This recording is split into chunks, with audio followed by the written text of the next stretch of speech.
right. Good morning, everyone. Thank you for joining us on episode 190 of Blowback, Exposing Imperial Decline. We are waiting on maybe Ian to join us. We usually have every other Friday, we usually have Christine Lynn joining us. She had a power outage, and we have put together a different show than was planned. We postponed that one until next week, Friday. We had originally had Indy Samarajiva joining us, but he canceled last minute. He's fasting. He is tired, and Leo Zhao from East Berlin was kind enough to jump on last minute. And we're also waiting for Ian, but Ian is vacationing in Crimea, and he is maybe having some internet issues. We hope he pops in anytime. But there is a lot going on, and Leo has been kind enough to spend his time with us.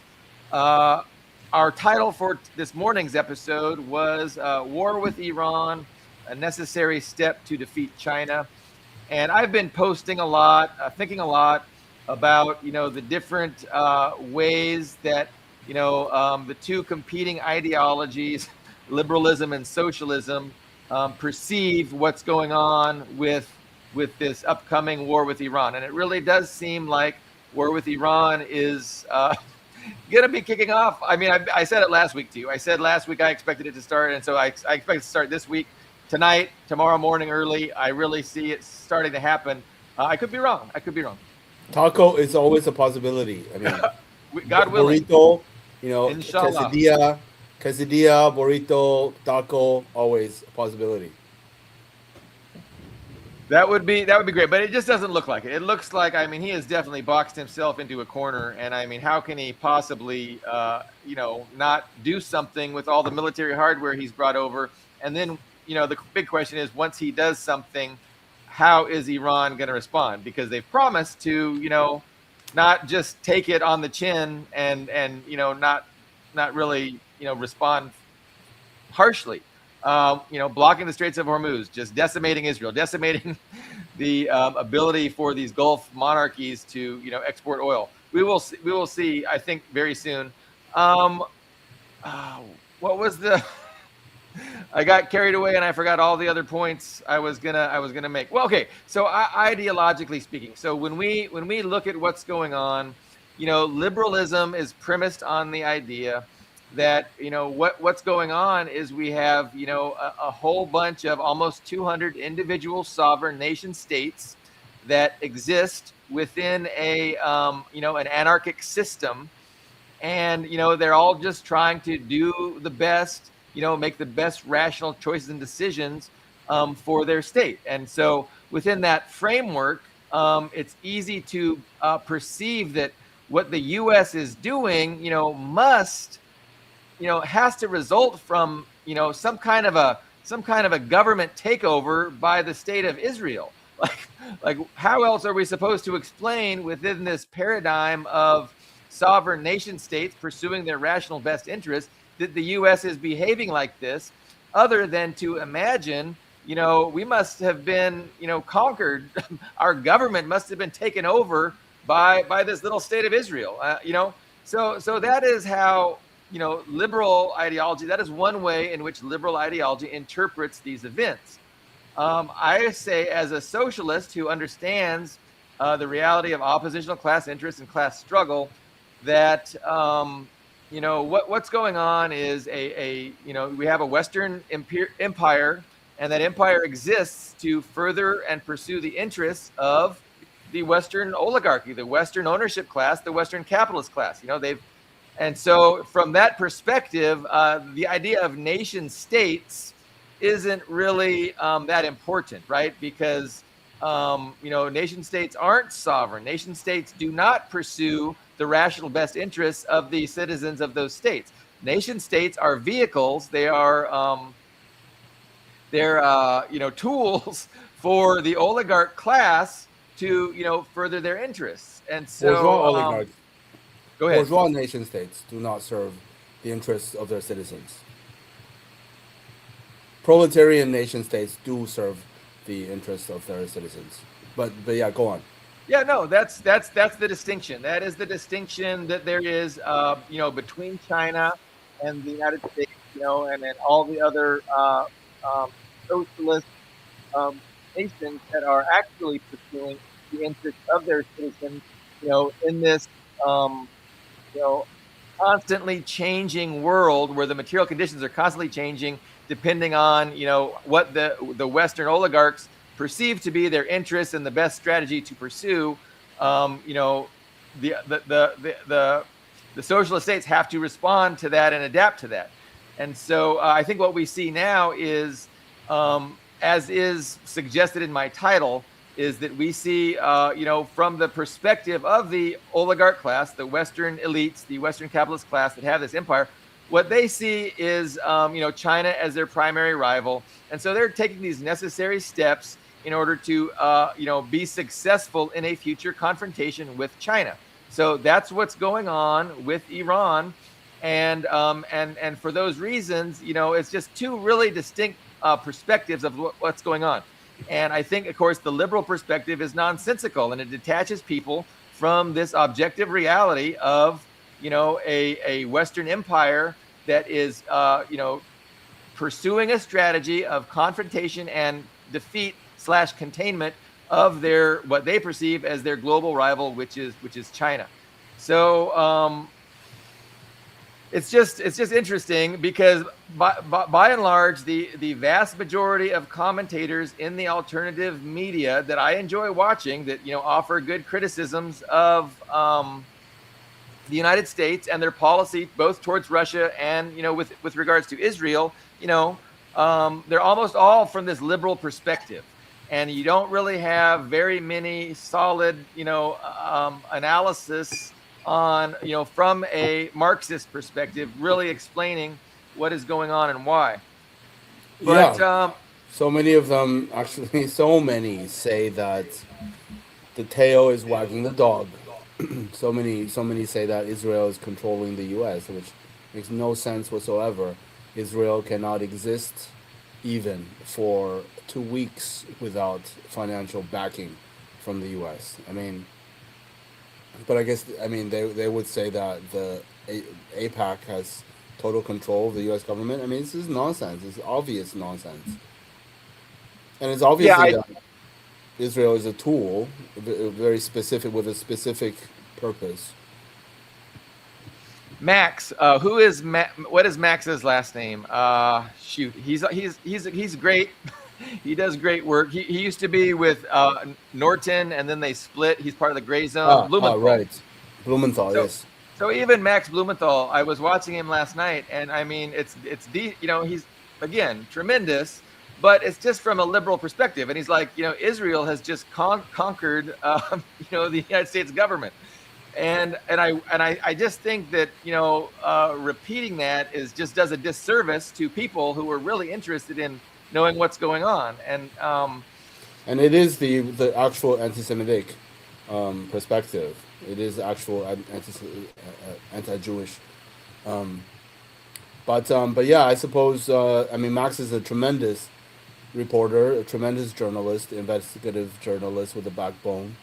But I suppose of him and Norton, Norton is the Marxist one, and Max is a little bit on the, yeah. That probably resulted in their split, and anyway, that was a lot of drama. I had okay, so let's say we see a confrontation very quickly. Let's just kind of logically, walk through what might happen. It seems like Iran is a strong, very large country, like close to 100 million people, if not 100 million people. And they have an offensive missile capability that seems like they could just wreck, the entirety of, Israel and all the little Gulf dictatorships in the region.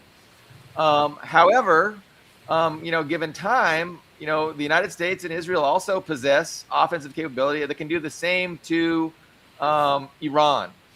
And part of me thinks that the United States might be happy with that happening.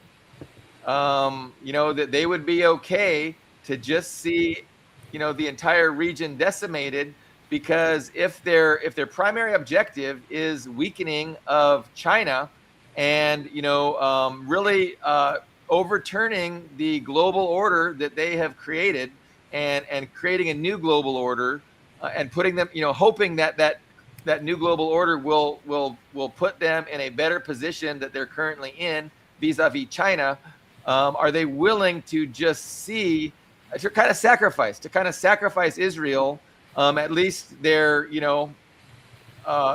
prosperity as they currently enjoy it and know it, in order to really wreck Iran? And Of course they would. yeah. So I think that's the calculation that they've made. And I mean, they're hoping not to, like, they're hoping to be successful, but at the same time, they've calculated that there's a possibility that Israel just gets wrecked. And I think they're going to be okay with that. So ideally, of course, Iran doesn't get wrecked. Iran is a much vaster country. Israel is a tiny country. And ideally, Iran can do a lot more wrecking than they receive. But that's just what the unknown is, and that's the variable which we're going to watch play out, probably starting very soon, and it probably continuing perhaps for a month or months. Alternatively, maybe Trump will try very hard to come to some kind of agreement like he did the last time in the 12-day war, because he wants the pressure of the lobby off his back, right?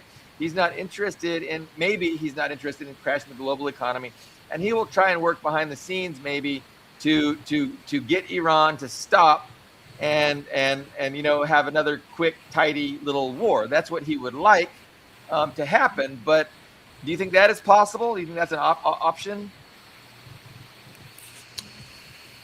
Yeah, sure, that is an option. I mean, what's not clear is, how the various global forces and the current geopolitical configuration will affect what we know as Marxists to be true, which is that the bourgeois oligarchy needs a war to reset the rate of profit, to reset the global capitalist system, which was what the world wars earlier 20th century was about, because capitalism had already collapsed in the 1920s. So today, there are a lot of different factors. There are a lot of different factors at play. The oligarchy does not want to rule over rubble. Total rubble. Yeah. We have nuclear weapons. We have a world that is pivoting away from Western hegemony. We have Western-led institutions becoming delegitimized very rapidly.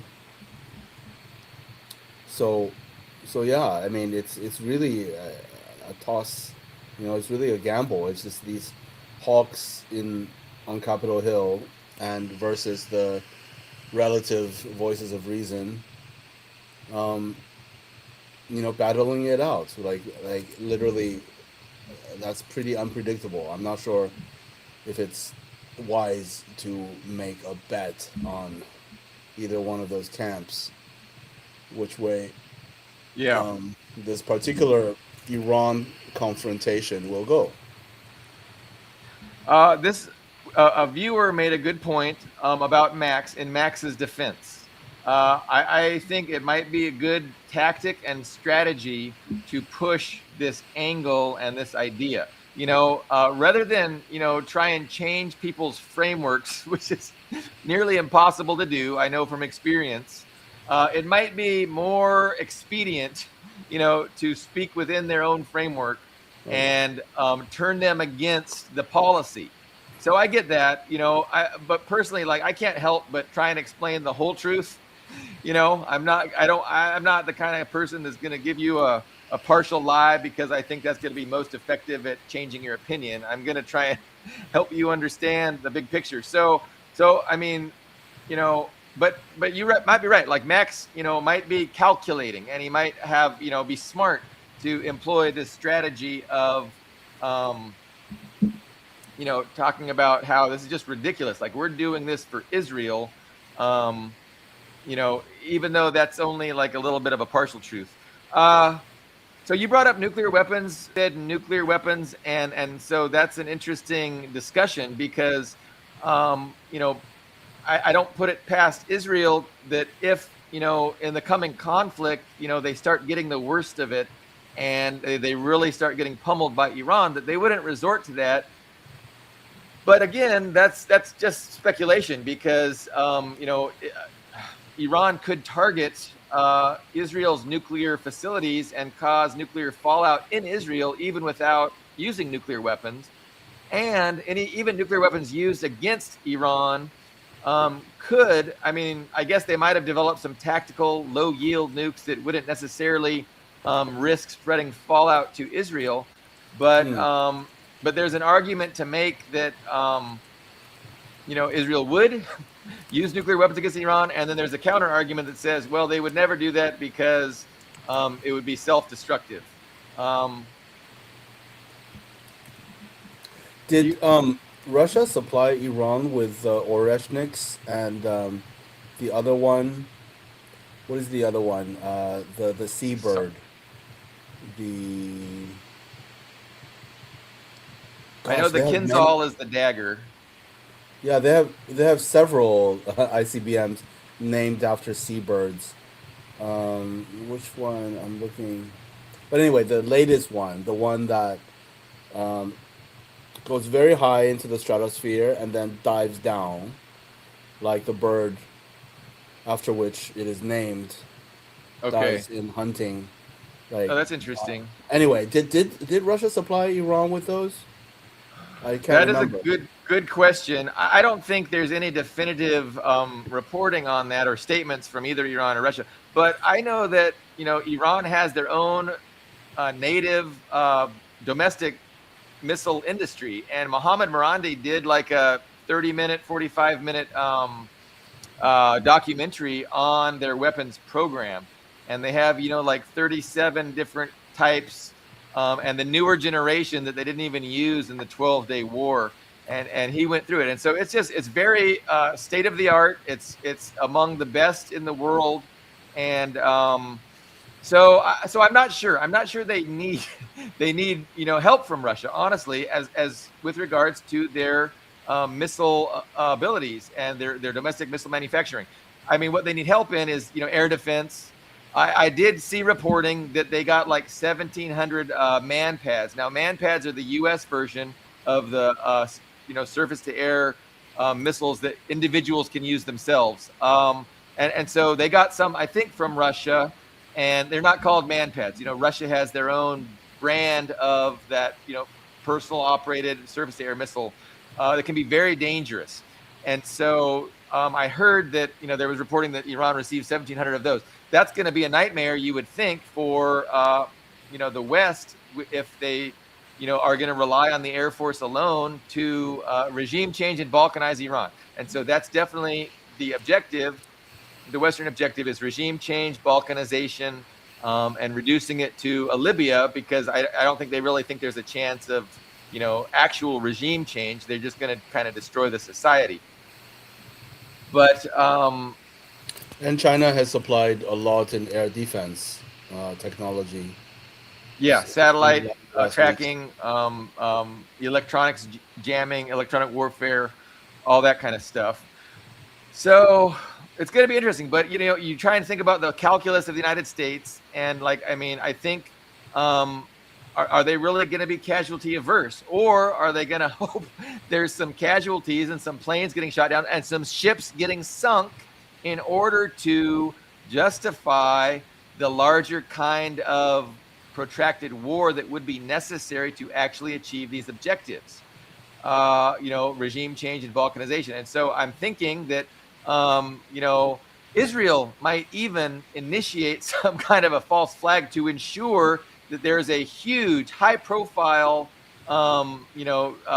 destruction of a ship or something like that to be able to, rally the unite the United States people in support of a greater kind of war that you'd think is going to be necessary in order to achieve those goals that the entirety of the West really needs to happen if they're going to have any hope of confronting China, right? Because they have these grandiose plans of a future energy embargo against China, containing them, weakening them, isolating them.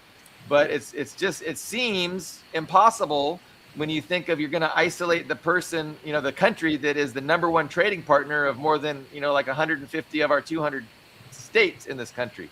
It's like, how are you going to isolate them? They're the manufacturing, country of the world. They're the manufacturing hub of the world.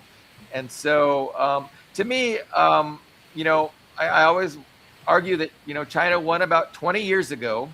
They put things in place, systems that are just going to, reproduce themselves in such a way that is uncontainable. And they've taken the steps to make themselves impregnable to military attack and economic coercion. And so there's really not any kind of a rational plan that could achieve victory and achieve China's containment. All you can do is, destroy everyone. But even then, I think, the way China has situated themselves, any effort to destroy them is just going to, blow back on the country doing it even worse. And that has been their plan, and that has been their strategy, and that is what they have accomplished. Like, they've put in place a situation where any attack against themselves is going to be more harmful to whoever is doing the attacking. Yeah, so in many ways, that if the U.S. gets what it wants, a protracted war against Iran, I mean, that will be the worst for empire. I think maybe we are worrying too much. Maybe that we should all just kind of relax and enjoy our Fridays. Because like, if you look at the real calculus, if the U.S. gets what it wants, it's probably going to collapse sooner, or like a protracted war against Iran would deplete its capacity, would deplete its resources for a future war against China. I mean, there's really, I mean, something like 40% of the U.S. naval capacity is needed to confront Iran properly, right? Something like that. I mean, but they need even more than that to keep it going, to sustain a conflict against Iran. So I just don't see it. I mean, of course, there are many commentators with much more in depth tactical, military information than me, than probably you as well. And I've been listening to a lot of analysts on the particular logistics and capacity in terms of manufacturing, in terms of military raw power, and it just seems really hopeless for empire. It just seems really on every level, and politically as well. I mean, like you said, Iran is not going to fold over. I mean, this is a country that has survived 70 years of U.S. regime change operations, color revolutions. Iran was the first one to suffer a regime change operation, right? 1956 or so. Yeah. Iran was the first one, of course, as masterminded by the Grandson of Teddy Roosevelt. yeah, but more so his advisors in the CIA, in the proto Yeah. CIA at that time. What's his name? Alan Dulles, that guy. Dulles. Yeah, I was gonna say Lomax. No, not the ethnomusicologist. Alan Dulles and his brother Alan. And what's his brother's name again? Alan and shoot, John Foster, No. John Foster Dulles, Yeah, Alan yeah, that's Dulles, right. That's maybe. John Foster Dulles. Yeah, yeah, yeah, yeah. You know, it's funny here in Berlin. We have a cultural institution called the House of World Cultures. It was built by the Americans, by the U.S. Americans in the 1960s, as a kind of like virtue signaling, grand gesture of virtue signaling for West Germany. The House of World Cultures. It's a very impressive architecture, and it's this kind of liberal, multiculturalism, like this kind of like grand gesture. But I mean, they have some good music there. I've played there often, and increasingly in the last several years, it has been this African dude, this African expat art curator, has taken over as director, as a kind of token. But anyway, in the last few years, it has increasingly become a hub of the decolonial academia in the West, right? Or in West Germany, it's like a major cultural hub where they have a lot of events like decolonial conferences and speakers, authors. Like, they will never mention Ibrahim Traore even once, right? They will never ever mention what is happening, the real decolonization that's happening in West Africa. But anyway, I was reminded of this because this entire institution sits on a street called John Foster Dulles Boulevard. Anyone who's interested, you can just look at Google Maps and search for House of World Cultures. I mean, house spelled the German way, house, Haus, but it doesn't matter. You probably find it anyway. House of World Cultures in Berlin. And you will see that it sits on John Foster Dulles Boulevard. It's just insane. It's amazing. I mean, these are the guys. These are the architects of, destroying a socialism in the global South. These are the people that are the architects of continued sustained poverty and underdevelopment in Africa, in South America, in large parts of Asia. I mean, Alan and Yeah. John Dulles directly, they literally were instrumental in the assassination of Patrice Lumumba, Yeah. as well as, of course, all of the other Probably Allende, hundreds of others. Yeah. hundreds of others. But anyway, that's a little side note. Well, and the whole anti what did you say it was? What you just anti The decolonial academia, the decolonial, right? decolonial woke academia. So no, that is aimed directly at China, because everybody knows that China is an imperialist and they need to give sovereignty to the various groups. The Uyghurs deserve their own country, and that's why China is a colonialist power. The Tibetans, of course, um, Absolutely, the Taiwanese, of course, deserve their own. So and then in Russia, it's also aimed at Russia for absolutely, the exact same reasons. Uh, Everybody needs their own what you call absolutely, it. absolutely. So These the decolonial woke academia is the topic currently, Ian. Um, and one of the first shows that the House of World Cultures put up was decolonizing Russia, yeah, no, right? absolutely. Yeah, yeah, and they had recruited some ethnic minorities from the Russian Federation. This I know this one guy personally, a Boryat, from Moscow previously, an artist who like wrote a lot of the program for that decolonizing Russia show. It's just a dumpster fire, man. This is a dumpster fire of how the Soviet Union like colonized these people, and they were just as bad as the British, and just as bad as the Dutch and the Belgians, like the Oh, Soviets. Oh my god, oh my Prison god, the House of Soviets. Nations. The Yes. what? Prison House of Nations. Right. Yeah. Yeah, the And Soviets it's that designed their written scripts in order to preserve their languages during a incredibly desperate time of industrialization.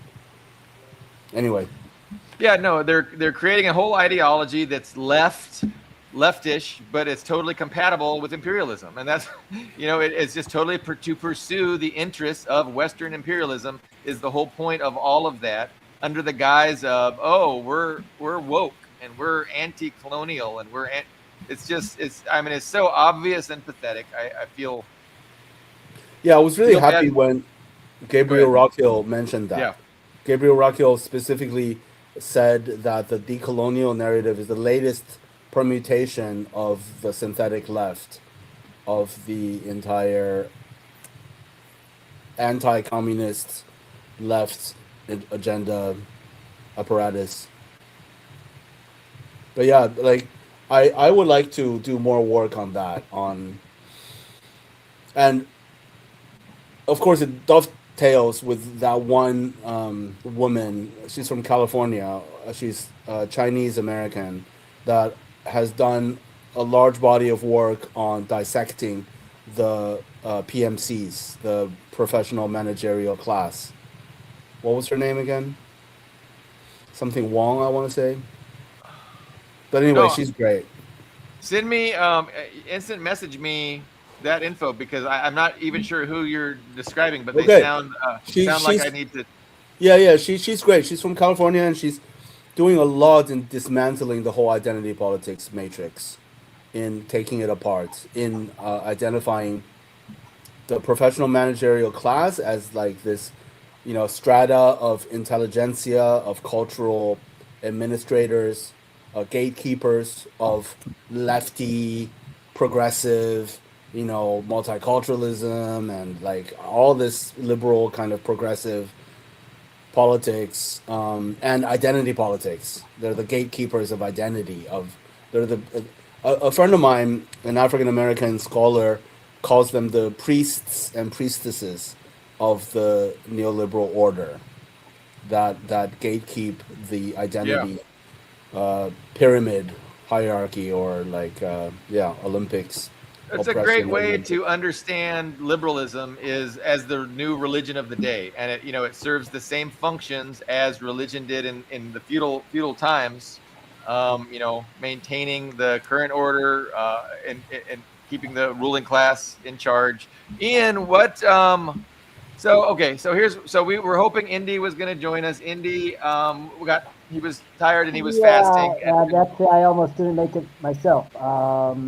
Because a certain person who I won't name, I'll just say he's a Trotskyist, was unclear about who the lineup is going to be tonight. But that's okay. I'm here. I saw I saw you were live on my own YouTube channel. I was like, oh, that's I'm pretty sure I'm supposed to be there. And so here I am. But yes, Wait, who's the um, thought? yeah, what are we talking about? Is he I'm insulting insulting. me? No, So, but anyways, what was I gonna say? Oh, yeah. So I did write a blog post on the whole Iran situation recently. I did do some research into it. So, um, it's and the consensus seems to be that Trump put himself into this corner that he was assuming that the show of force would make Iran back down, and they didn't back down. So now he's stuck with this big show of force that he has to back down from. And you have two carriers. You have the Fords and the Lincoln. So the Lincoln, I guess, is in the Persian Gulf, and the Fords, the one with the toilets problems, is off the coast of Israel. And the consensus seems to be that one is playing offense and one is playing defense. So the Lincoln would be because it doesn't make sense for the Ford to do offensive because it's on the wrong coastline. It wouldn't Yeah. make sense for the Fords to attack, but so it makes sense for the Lincoln to attack. And if the Lincoln attacks, What Ford can do is play defense. If they retaliate, specifically if they retaliate against Israel, the Ford is there to intercept those. So it's on one hand, it's unprecedented. I mean, the claim I saw, I didn't research it, but the claim going around is that that's not been done since World War II, something on that scale. We have the carriers actually split up between offense and defense.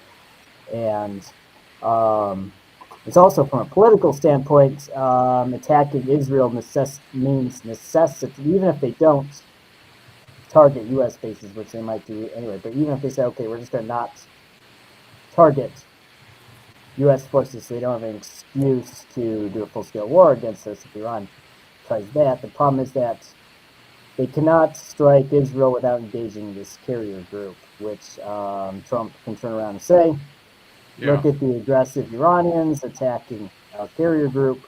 We have to go to war with them, take the gloves off. So that's the most likely, from what I've read, the most likely reasoning behind that and why. Yeah. So Israel will fire the first shot. Not necessarily, but it is true that Israel seems very does not want to go up against Iran by itself without explicit U.S. support. Because I know the PR angle is that they won the 12-day war. They get and all that, and there's no damage, but their actions seem to be they don't want a repeat of the 12-day war. Because why would they be so interested in U.S. if they can take care of Iran themselves? Why would they be so obsessed with U.S. support? Well, because of course they can't take on Iran by themselves. I mean, yeah. So Israel obviously can't destroy Iran and needs Big Brother. I mean, that's a given. And then the United States. I think Trump would like Israel to strike first. That way, he can blame Israel. He can blame Netanyahu. And he can defend what he's doing on the basis of defense. I'm defending an ally against Iranian attack, and it doesn't really matter if Israel started it or not. The thing is, Trump didn't start it.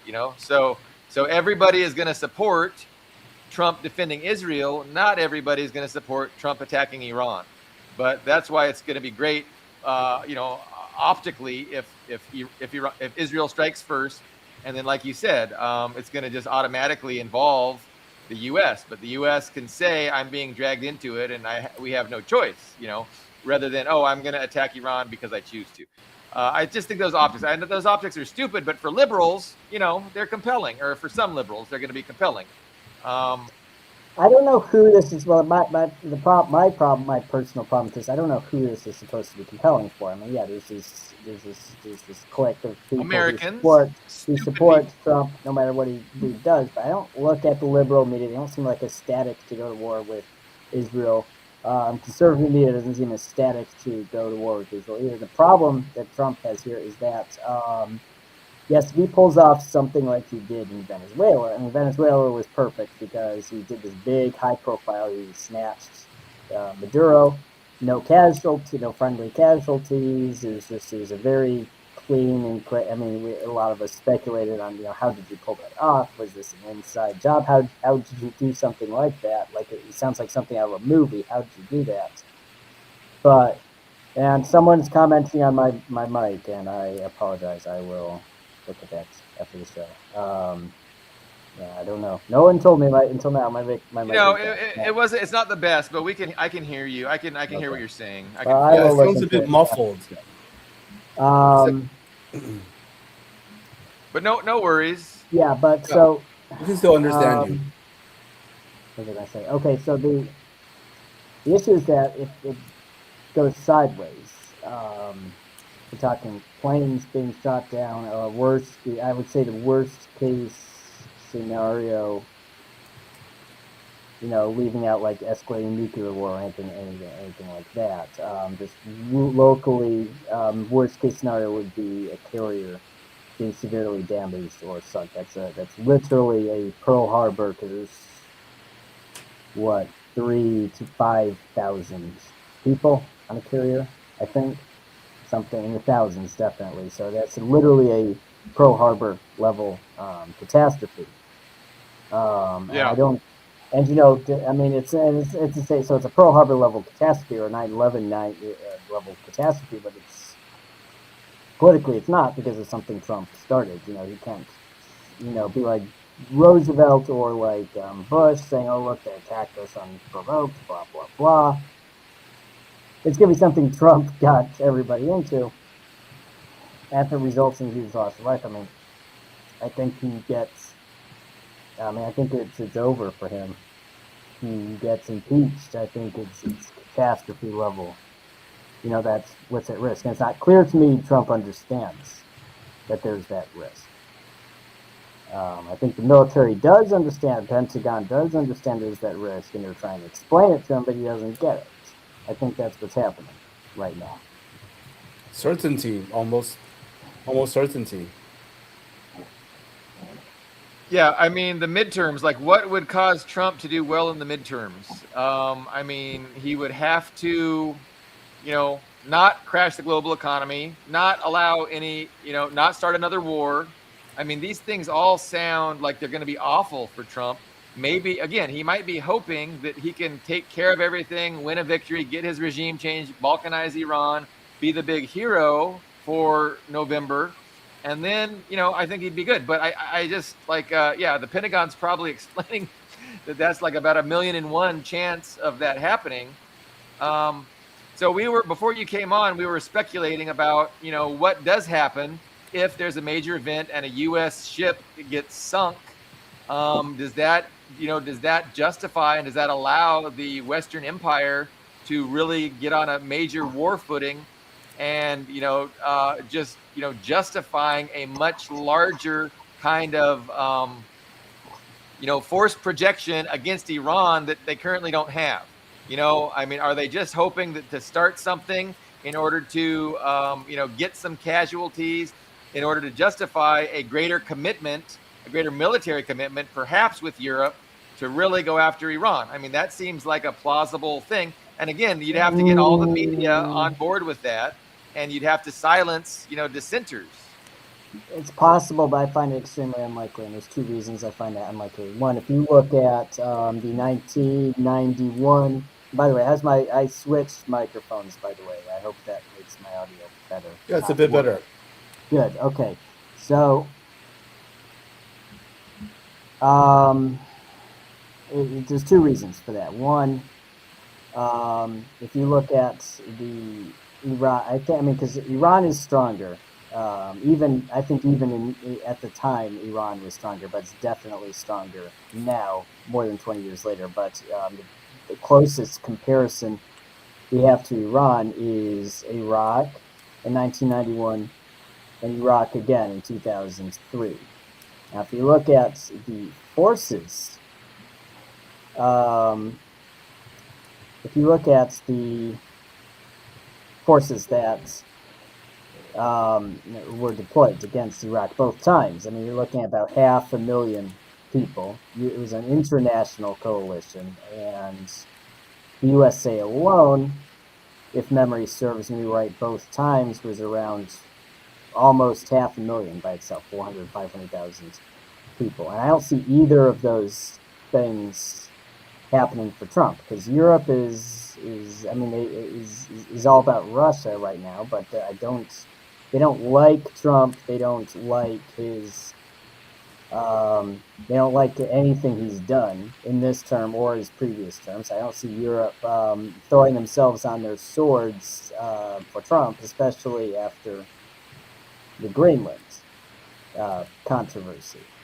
They feel very, Europeans, they're all about their egos and their feelings, and he really hurts their feelings. So they're not going to jump onto a coalition with him. They're not. Even Starmer found his balls and said, we're not going to support.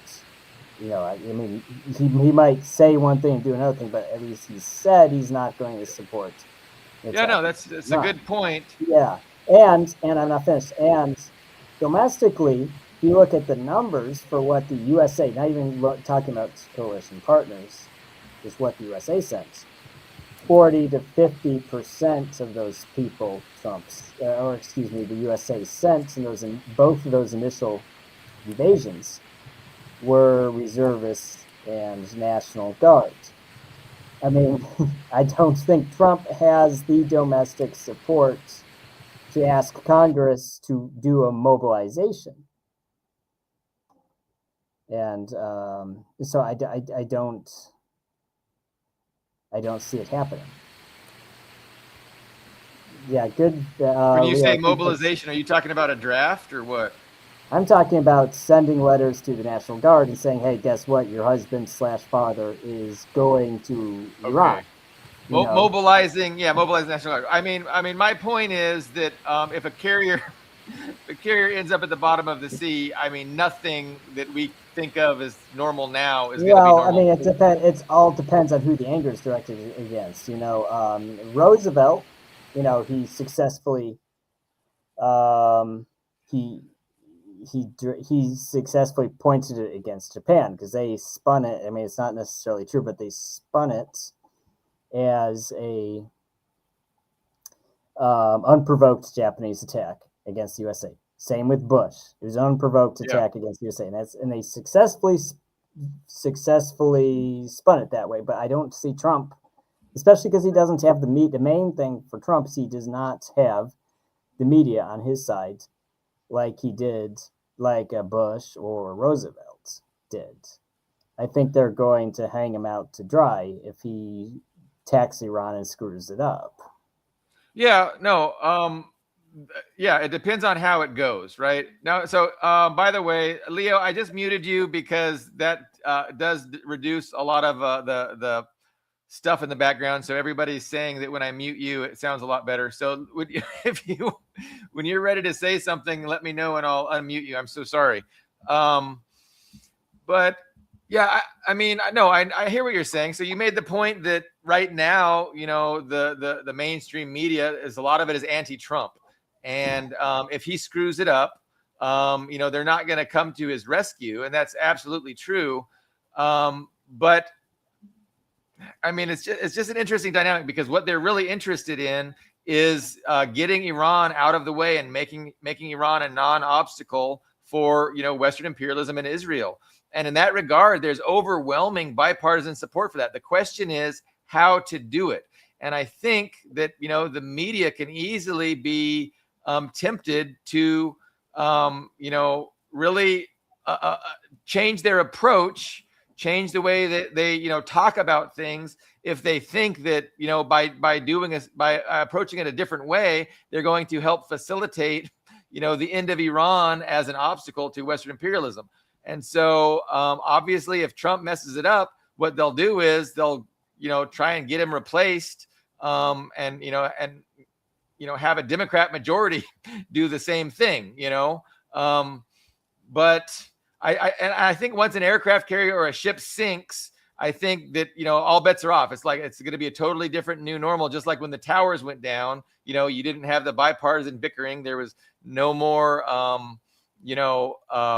anti-war sentiment allowed on the TV. I mean, Scott Ritter got canceled. Donahue got knocked off the air. It's like the establishment just, rallies around itself and does what it needs to do to achieve their objectives. Let me see if there's any. I unmuted you, Leo. And I know there's a little bit of static in the background. Yeah, because I realized my default microphone had switched from my external microphone to the laptop microphone. So just double check in the StreamYard settings, Leo, if you could, which microphone. Is it because I was typing a little bit? No, it's just this white noise is still there. There's just it's the fan. It's the fan is what it is.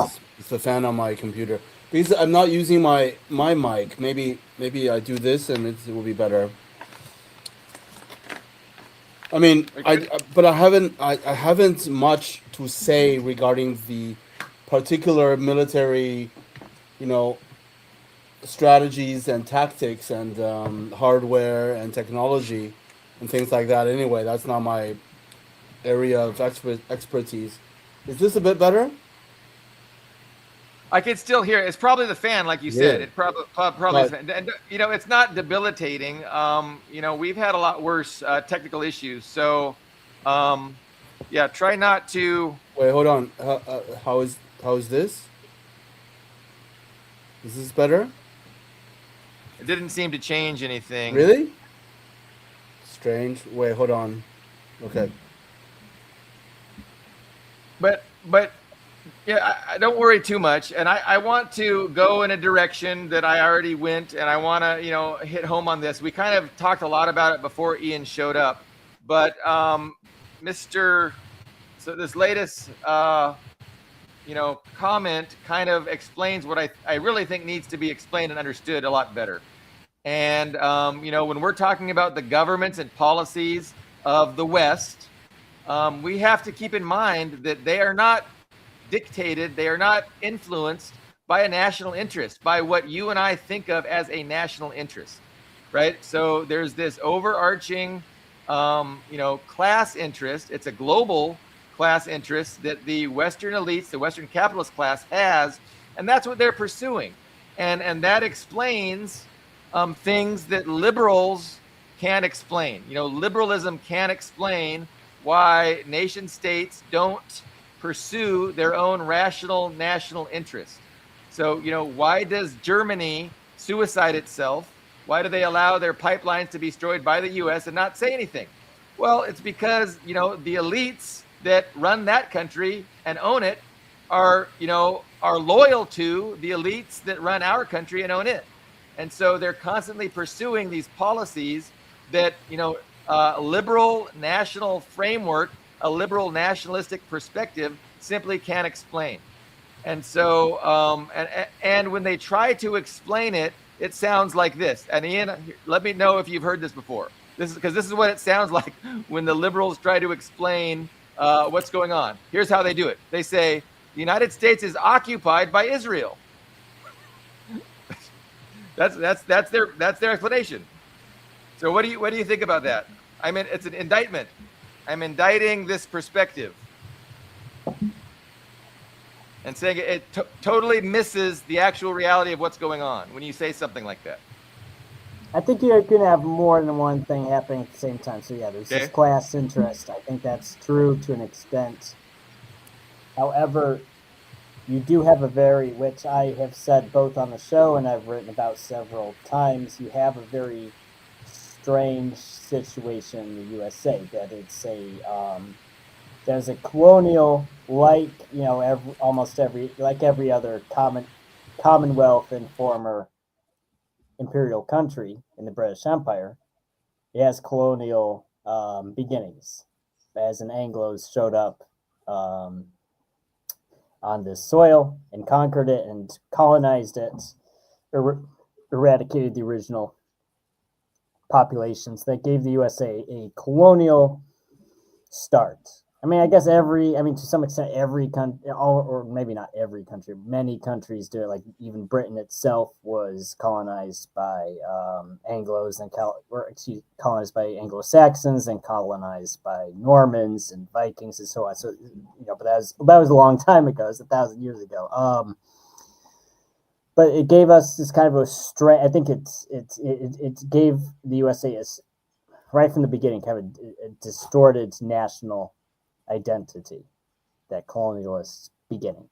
And then you had these waves of these further waves of immigration afterwards. I think what's happened is you have competing interests, you have nations within a nation competing against each other. And so, like, for example, you have those Cubans, those poor Cuban refugees who showed up to the USA and say, oh, we fled, evil, bad communism. And these people are single issue voters. And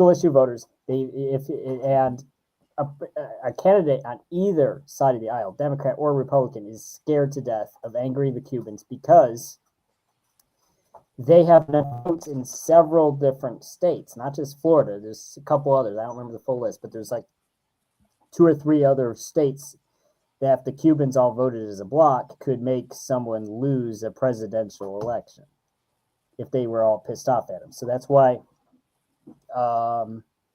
we still have this Cuban blockade, because both Democrats and Republicans are scared of the Cuban bloc. Poles, I'll bring it up. Poles in the Midwest, they, like the Cubans, have enough are single issue anti-Russian voters in the USA. They've always been anti-Russian since at least the 1950s. They were very anti-Stalin. They hated Stalin. They hated the Soviet Union, and that's how they always voted. And Clinton bombed Yugoslavia in large part because he wanted the Polish vote in the USA. It was one of his major domestic motivations for his, like, why should the USA give a shit about Yugoslavia or Serbia? Because we have a ton of Polacks in the USA, and they hate Russians. They hate Serbs because Serbs are almost the same thing as Russians. They're Southern Russians almost. I think with Israel, so I don't want to sit there and say, oh, it's the Jews. It's all the Jews. But at the same time, you kind of have to admit that, there's the Israel bloc, and they're strong enough that you don't really want to be that guy who's an anti-Semite, and you wake up the next morning, you have the New York Times headline saying this person is an anti-Semite, he loves Hitler, and you have the New York Post and you have Fox News, all both left and right outlets saying that this person is a Nazi, is an anti-Semite, he hates Jews, he wants to personally throw them into ovens, which is what happens if you go against that bloc. I don't know what else to think about that. So what you're saying more or less is some kind of inherent ethnic animosity between Serbs and Croats and between Western Europeans. Well, the reason I brought up Poles and Cubans is because I don't want to say it's just Jews voting as a bloc. It's at least several different groups. But so ultimately, your explanation. Your explanation is between West Europeans and Slavs, between Jews and Muslims. You're saying that what the policies and the behaviors of the United States is dictated by the government's efforts to capture votes and stay in power. And I just think if that was if that was true, like if they were really interested in capturing votes, I think things would be 1,000% different, and I would be happy with that. I would say it's not it's not exactly votes. No, it's lobbying groups. So yeah, capturing votes is part of it, but it's these competing lobbying groups in Washington. So when I visited, the first time I visited Armenia, I didn't really know much about Armenia or Armenians, but one of the first things that hit me like a ton of bricks when I got off the plane in Yerevan. I was wandering around Yerevan, which is their capital city in Armenia. Is how much money the USA was spending there. And you see, and they're not subtle about it. You go to some memorial, or you go to the Armenian Genocide Museum, or just any of these random archaeological sites. You'll see this was sponsored by the such and such NGO or the Armenian American blah blah blah whatever. So it's the same thing. No one really sits there and thinks about no one sits there and claims that Armenians secretly control the USA, but there is an Armenian lobbying group in Washington, and so I wouldn't say Armenians control the USA, but I would say when it comes to specific issues, I'm sure on those specific issues they have a lot of influence on how the USA behaves, because how often do you think about Armenia? Probably on a typical day, how often do you think about Armenia or Armenian issues? No, very little. Very little, right? Exactly. So if someone is just pushing you, we have to do this in regards to Armenia, you're probably going to be like, okay, fine, I don't care that much about Armenia. But So if you have I'm this block, I'm trying to contrast two different explanations, right? I'm trying to contrast your explanation. I'm trying to understand it. I'm trying to, you know, understand it as best as you can explain it, and then contrast it with what I think is going on. And so when I hear you explaining things, I don't hear any thought about there's an empire, and they're trying to do things that benefit their imperialist interests, and they don't really care what the population thinks. So for instance, Trump's only bipartisan standing ovation came when he talked about defeating Iran and making sure Iran doesn't have nuclear weapons or whatever. 85% of the people in recent polling oppose a war with Iran, and yet our supposed representative government gave Trump his only bipartisan standing ovation on an issue that 85% of people oppose. And so again, to make sense of that, from a liberal perspective, where our government ostensibly is just genuinely interested in pursuing a rational national interest, and yet they just disregard what 85% of the people want, it begs the question about why. And I'm trying to understand your explanation, because my explanation is because they don't represent the people, they represent the oligarchy. And it's not a nationalistic oligarchy. It's a transnational Western oligarchy that is being represented by the governments in the West. And so, to me, I mean, that's a very compelling and all-explanatory explanation. And when I hear you go on about, the Cubans in Florida, as if there's not this class interest to destroy Cuba, as if there's not a class interest to control Armenia and use it against Russia, as if there's not a class interest to destroy Iran and use Israel as our 51st state against Iran. Like, this is it all makes sense. But when I hear a liberal explanation, it doesn't. Well, so, I mean, you're not, so, yeah, I mean, I don't disagree with you on that. There's a transnational capital ownership class, consensus on what's good or bad. And I want to actually address specifically Bruce's comments. There's lobby groups are tiny compared to weapons manufacturers, big oil, and big farms.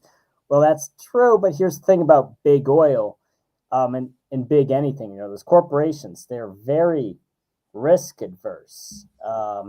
When Bush wanted to invade Iraq, the oil companies actually petitioned him to not invade Iraq.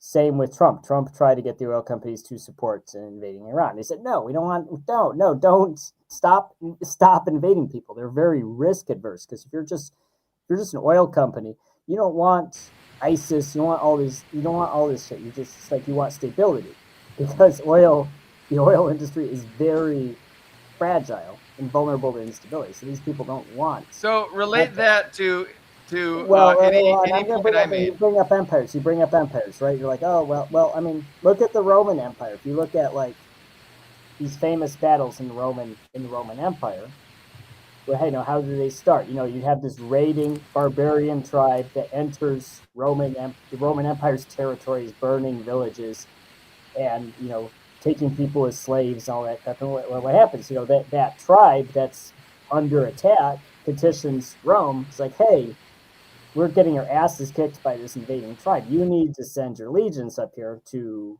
fight for us, and if you don't, we're just gonna. I mean, we're just gonna not pay our taxes. I mean, we're getting our asses kicked. They're burning our crops. They're taking people's slaves. So, I think the mistake that people tend to make is see an empire as like this one-way street. It's just the imperial court just oppressing people, and it's not a two-way street. But there is a two-way street. The ruler and the ruler does have a two-way street. You do have lobby groups. You do have if anything, you have the local oligarchy in these tribes that are ruled by Rome. The capitalist class in these ruled tribes who say, You think the Western Empire that that exists now, Mhm. do you think it has interests and motives and a strategy to pursue those interests that it's motivated to pursue? And what do you think those might be? Well, I mean, Netanyahu has visited. I mean, this was what, his seventh or eighth visit to Washington just since Trump took office. So clearly, I mean, you can. I mean, some people say, "Oh, Israel occupies USA." I wouldn't say. I wouldn't say it's that. I think that's too extreme a description. But I would say that there's this symbiotic, codependent relationship where the president of Israel can come to Washington and he's not just the president of some small country. I mean, do you think the president of whoever it is, the president of Serbia or the president of Armenia or, a comparable small country comes to Washington and is treated like, you know, do you think they shut down the whole highway for, what's his name, president of Armenia, Pashinyan, how the hell do you say his name? President of Indonesia, president of Yeah, any. no, Israel is definitely thought of more well regarded than Indonesia and Armenia. I'm trying to get you to engage with the alternative framework that I'm putting forth. And Well, people have more an innovate. Well, I mean, and this is the argument we've had before. That rich people are not like these automatrons who don't have emotions or personal loyalties or ideologies. I mean, I'm just telling you guys that's not true. I mean, you can be a billionaire or a trillionaire.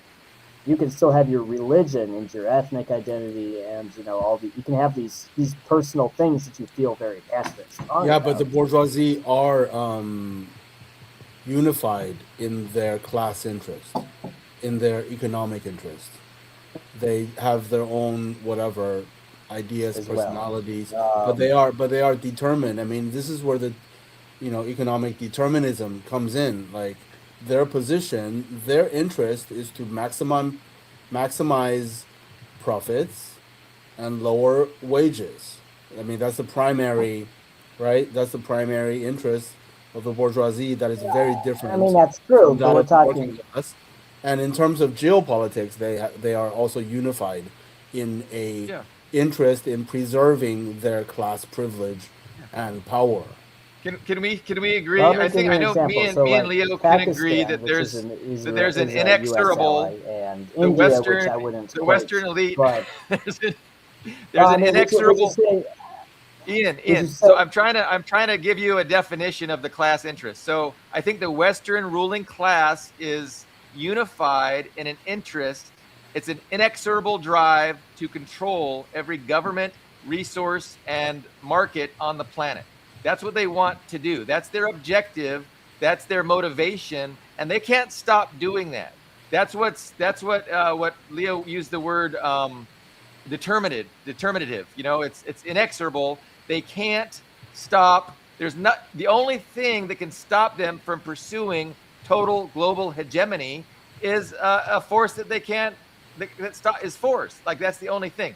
So the Western oligarchy is united in their desire to control every government, resource, and market on the planet, and that's what they want. So they're united in that goal. They perceive certain obstacles, China, Russia, and Iran is kind of the lowest of the hanging fruit that will be a stepping stone towards that global. So, that's the materialist analysis. Um, but yeah, I mean, so I want you to engage with that. And I mean, the idea that oil companies are risk averse, okay, but again, I just don't see that as actually dealing with the alternative perspective that I think really explains everything in a way that, liberalism it can't do. Liberalism just doesn't even see class. They don't even understand an empire. Like none of that makes sense because liberalism says, oh, we're all just sovereign nation states pursuing our own national interests. And with that perspective, it's impossible to understand what's going on. It's impossible. And what you end up doing is you come up with ideas like, well, this little state of Israel has captured the United States government. That's what happened.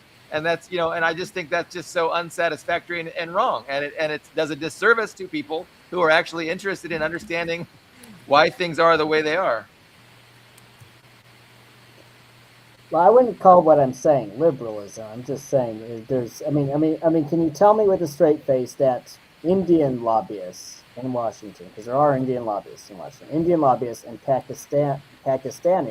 Paki lobbyists are saying the same thing, or are they in opposition to each other? Okay, so I mean, again, there's all kinds of actual things that exist beneath the umbrella of imperialism and the interests of the Western elites. So the Western elites can definitely entertain lobbyists from India, but at a certain point, they're not going to. It's not all about, getting money from lobbyists. There's a bigger class interest, and there's a bigger agenda than just profit. It's also control. So these are two things that go hand in hand. Leo mentioned profit, maximizing profit, but you can't do that unless you have total control of everything. So they want total control of everything. Go ahead, Leo. Yeah. First, you need to set up these incredibly uneven trade arrangements, right? That imperialism needs with its prey countries, with in the vassal global states. South, or victims of imperialist control. They need to set up these incredibly unfair trade deals with Africa. For like France buys like gold and oil from Burkina Faso for like 1/100th, like 1/100th. Same with the uranium. The normal market price, right? So they need to keep up these arrangements. But guys, I should go. It's not 7:30 yet. We still have 15 minutes, but I need to prepare some stuff because I don't want to be late for something. No worries. Thank you for joining us, Leo. We'll continue this conversation in your absence until Ian relents that I'm correct and he's no. Of course. Thanks for joining us, Leo. We'll see you soon. Talk to you guys later. Take care. Okay, so I don't disagree with you. There's an overarching class interest. There's a transnational. I absolutely agree with you. There's a transnational interest. But I'm also saying there's conflict. There's local interests and there's national interests that conflict with each other, and that's why imperial policy can seem so schizophrenic, because to an extent it is schizophrenic, because you have conflicting or contradictory ideas happening at the same time, and that's why it's easy to look at what Trump is doing or Obama was doing. It's like, this doesn't make any sense. It's like, well, because to an extent it doesn't make sense, because you have it's like having 4 or 5 different people trying to drive a car. Imagine 4 or 5 different people in a car trying to grab at the steering wheel and drive the car where they want to go. It would look a lot like American policy. Well, I think there's a continuity, though. I think, I think if we understand this overarching agenda and the overarching goal, that we can make sense of things and we can predict things too.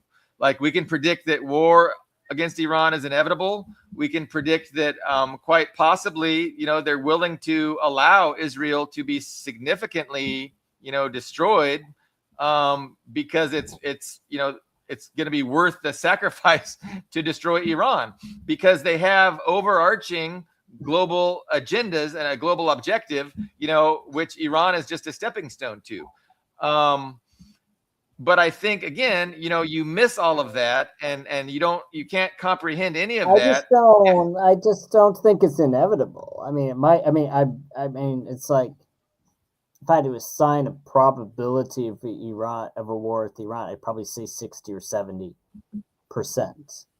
I wouldn't say it's inevitable. And the reason why I don't say it's inevitable is because I understand there's competing interests. Because, the Israel lobby wants the USA to go to war right now. I think actually that's influencing how the Epstein files are being treated, because it's like I've noticed, like if you pay attention to how the Epstein case has been handled, Trump was, I mean, what's that woman's name? That woman who's in charge in the Justice Department, Bondi, Oh yeah, whatever man. her name, whatever her name is. She at one point actually denied they even existed. I remember that like 6 months ago. She's like, "Oh, there's no Epstein. I don't know what you're talking about. There's no Epstein files."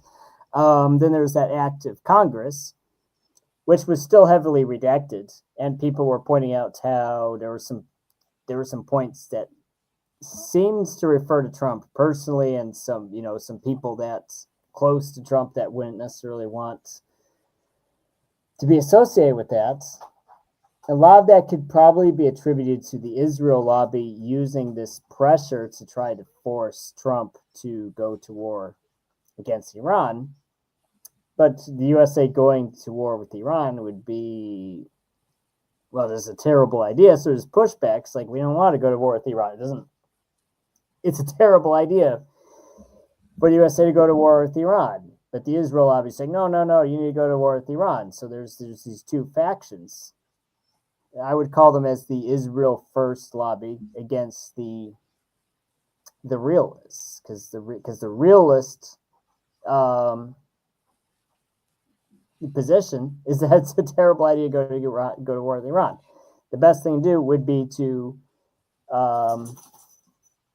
even talk to Moscow and say, hey, negotiate a settlement with Iran. We will ease up on the sanctions, which is what Iran wants. Ease up on the sanctions, give them some of their frozen reserves back. Maybe they'll scale back their uranium enrichment program. Have some sort of concession so Trump doesn't look like an idiot. And then the aircraft carrier can go home and fix its toilets. There's no war. And yeah, so that's how I see it, because it's crazy to go to war with Iran right now. There's no. So let me ask you about the realists, because you brought up the realist school, which is like John Mearsheimer, I think Jeffrey Sachs, and let me explain, why I call the realist school liberals, because again, the realist school is predicated on the idea that we have sovereign nation states. It's the framing that makes somebody ideological. Like, what is your ideological framing of things? So the realist school sees, almost 200, sovereign states all acting in an anarchic environment where there's no higher authority, that can dictate or control them. And so they all are pursuing their own national best interest in this chaotic environment. And that's liberalism, because again, and liberalism simply, the framework, the ideology of liberalism is impossible as a tool to understand different influences and different factors, namely the factor of oppositional class interests, empire, class struggle, or at least the realist school states that nationalism is more important than the class interest. And I think Marxism as a worldview that competes with liberalism says that the class is the fundamental influencing factor, and nationalism is a ideological construct that is used to further the interests of the class that controls the government. But so this, I mean, when you bring up the realist school, I mean, it kind of it doesn't it kind of enforces my point that I'm trying to make, with regards to which worldview makes the most sense if we're trying to understand things. And you get back to the lobby and you say, well, it's the lobby that's pushing this insane war with Iran. And I'm saying, no, it's not the lobby that's pushing this insane war with Iran. It's the entirety of the capitalist class pushing this war, because, they have this inexorable drive to have total global domination and to be the singular superpower throughout the rest of the 21st century. in other words, they want to take down, contain, and destroy, balkanize as much as they can Russia or China. And so I did like what this guy says here, Jace. So he's like, the entire capitalist class wants war with Iran. More specifically, the entire capitalist class wants total global hegemony, and they're all on board with this strategy to take Iran out in order to then, be able to better isolate and destroy Russia and China. Now the Dems, I agree with him. So the Dems, were hoping, and that's why we had the whole Russiagate thing to keep Trump out of office, because they were hoping that Hillary was going to initiate this war with Russia a long time ago, back in 2014, before, or at least 2016, right? So if Hillary Clinton would have won the election, she would have pursued an actual confrontation with Russia. She would have, they had hoped, right, either regime change Russia or significantly weaken them and crush them with crippling economic sanctions. And then that would have isolated China, right? That didn't happen, and then Trump has always been pursuing this policy, not of destroying Russia, not of, collapsing Russia, but of peeling Russia away from China and making them an ally with us, and working with us to isolate China. So that's kind of always been Trump's, that's why he's taken up so much political heat for saying these things like, hey, wouldn't it be great just to be friends with Russia, right? Like he's been saying that consistently for a long time. And that's because, he's kind of embraced this alternative strategy for global domination, but the strategy is to befriend Russia as opposed to destroy Russia. And the Dems have always been destroying Russia. Anyway, I'm sorry for the long-winded lecturing, but, I agree that with Jace, that's kind of the difference. There's a difference in strategy within the ruling class, but the objectives are the same. The objectives are the same. Sometimes they argue and fight against the best strategy to pursue it. And they obviously argue and fight over who gets to, be pushing the buttons and actually be holding the offices. But they're both on the same side with regards to the overarching objective of global domination, destroying Iran, destroying Russia, destroying China. And so, in that regard, I just, I don't think it makes much sense at all to talk about, the United States being captured by an Israel lobby. Like that just, it doesn't make sense, But my lecturing has probably caused you to freeze a little bit. You're going in and out of freezing.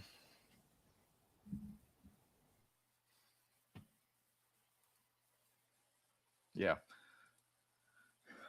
So I do not want to monopolize any more than I already have, Ian. I don't want to lecture, but are you able to say anything?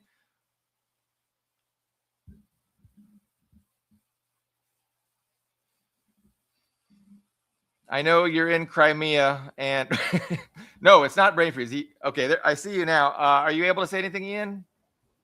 I'm back. Yeah.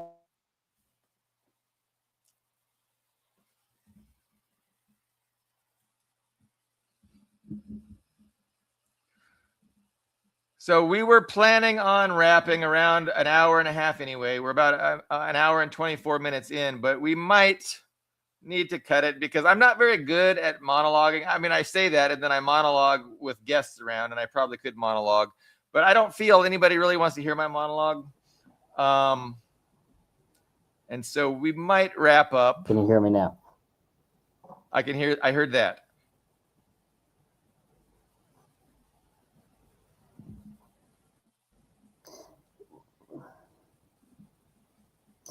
We are actually under drone attack right now. I think that's why my internet is falling apart. Because those of you who don't know, I am in Crimea.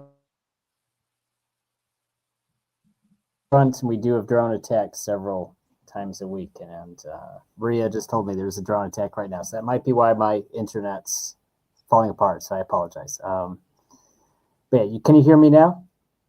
Yeah, no, we heard. So that's interesting. And I know in Crimea, you often have a troubled internet connection as it is. And then with the drone attack, I'm sure it gets a lot worse. And so, yeah, but you are spotty. You come in and out. We definitely hope that you stay safe.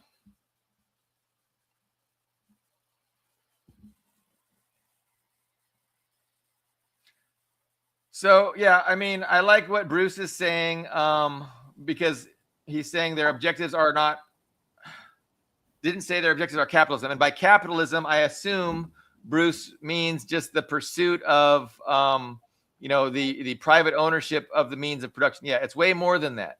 And they'll often violate their interests to, own the means of production by, by control. So they'd rather have control than just allow anarchy, right? And so they will definitely curtail the anarchy of the marketplace in order to have more full control. So Ian, yeah, it's tough. I'm so sorry with the spotty internet and the and each time I try and break to give you a word in edgewise, you seem to freeze. So Ian is a suburbanite, a Moscow suburbanite, but he has a summer villa in Crimea, which he goes to visit when the weather gets bad in Moscow. So somebody asked me, that was what David K asked. Well, I think this time we are going to be with this time. This time we are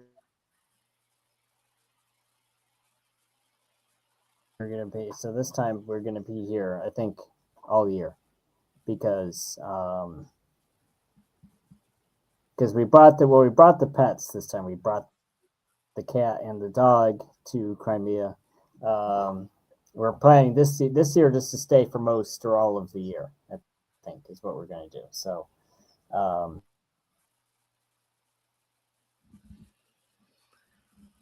the internet goes to hell like it is now, so I apologize. So your DACA is usually I can get away with it when there's a panel because I do. Yeah, so we have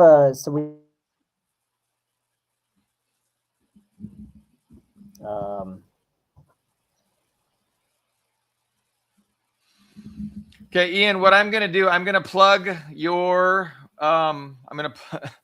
I'm going to plug your website and then tell everybody to do their Amazon purchases through it. But then we're going to end the stream because it's difficult. With just two people and the spotty internet. So go to readingjunkie.com. That's Ian's blog. And then there is a link on that. If you do any Amazon shopping, he will get a percentage of Bezos' profits. Bezos is a really nice guy, and he will give Ian some of those profits if you do your purchases through Ian's link to Amazon on his blog at readingjunkie.com. We also have weekly updates from a biography of Stalin I am translating from Russian. So I'm going to have another update from that book probably tomorrow. So yes.